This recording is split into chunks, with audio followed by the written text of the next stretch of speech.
Assalamualaikum warahmatullahi wabarakatuh.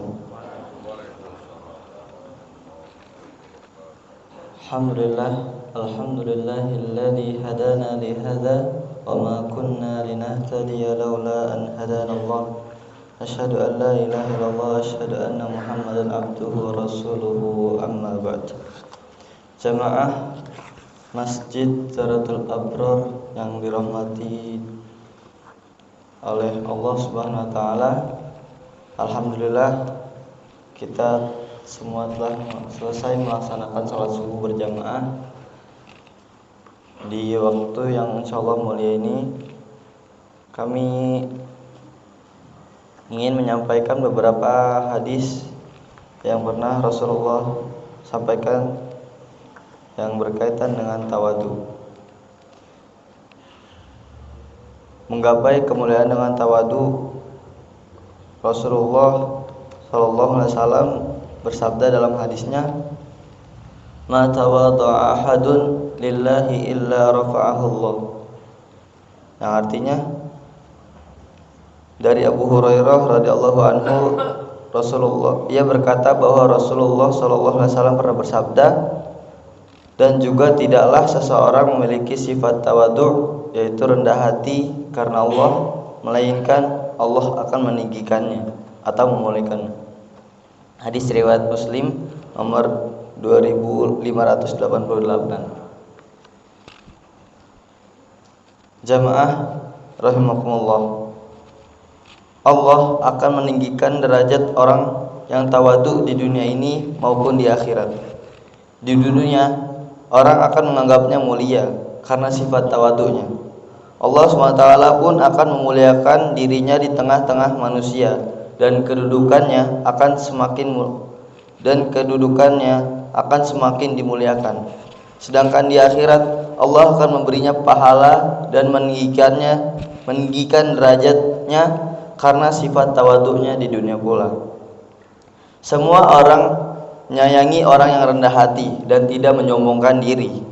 Tawadhu dapat menumbuhkan rasa cinta, persaudaraan, dan menghilangkan kebencian.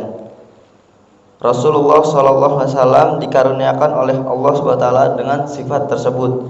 Beliau SAW pernah bersabda, "Dan sesungguhnya Allah mewahyukan kepadaku untuk memiliki sifat tawadu. Maka janganlah seseorang menyombongkan diri, berbangga diri, dan melampaui batas pada yang lain." Hadis riwayat Muslim nomor 2865. Imam Al-Hasan Al-Basri pernah berkata, "Tawadu adalah bagaimana engkau keluar dari kediamanmu, lantas engkau bertemu seorang muslim, kemudian engkau merasa bahwa ia lebih mulia darimu."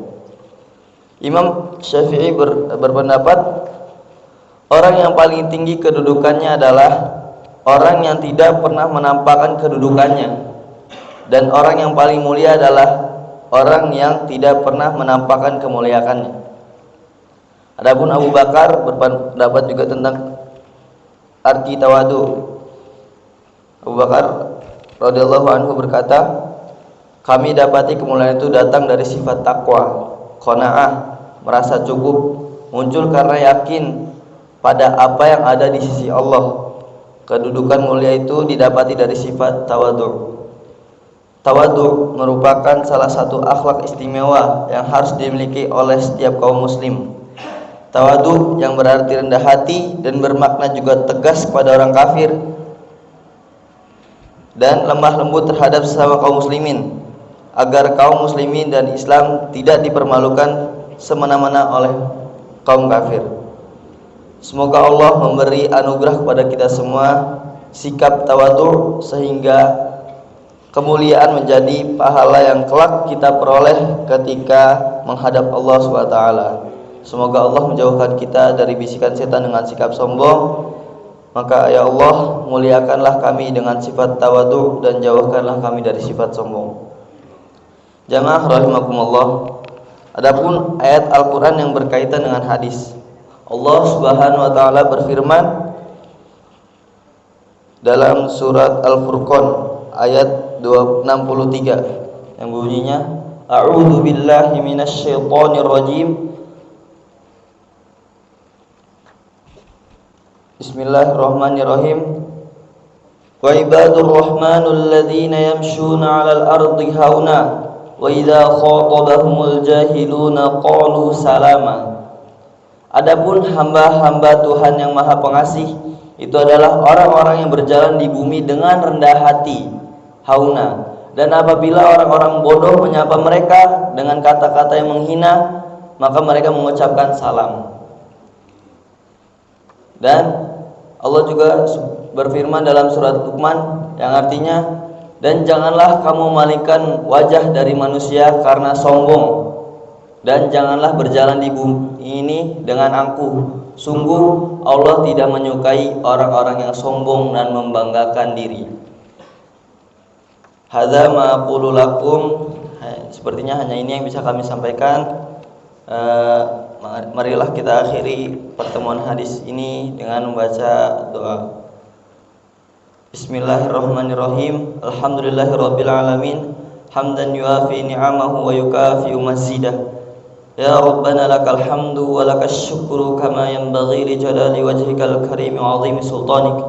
Allahumma salli wa sallim ala sayyidina Muhammadin wa ala ali sayyidina Muhammad.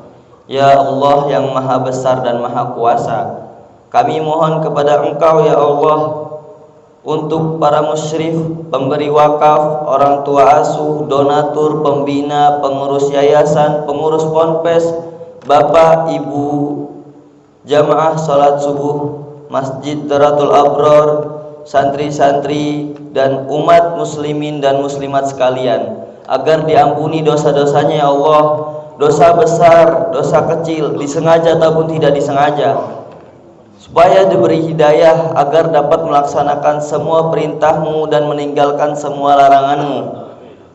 Dan berilah kita kesehatan agar kita semua bisa istiqomah dalam melaksanakan ibadah yang baik yang wajib maupun yang sunnah. Juga diberi rizki yang luas dan berkah agar bisa berbagi kepada anak yatim dan duafa dan juga perjuangan Islam. Diberi kemampuan bisa bersabar jika menerima musibah dan pandai mensyukuri kenikmatan. Diberi keturunan yang qurrata a'yun, keturunan yang solih dan solihah. Rabbana atina fid dunya hasanah wa fil akhirati hasanah wa qina adzabannar. Subhana rabbika rabbil izzati amma yasifun wa salamun alal mursalin walhamdulillahi rabbil alamin. Assalamualaikum warahmatullahi wabarakatuh.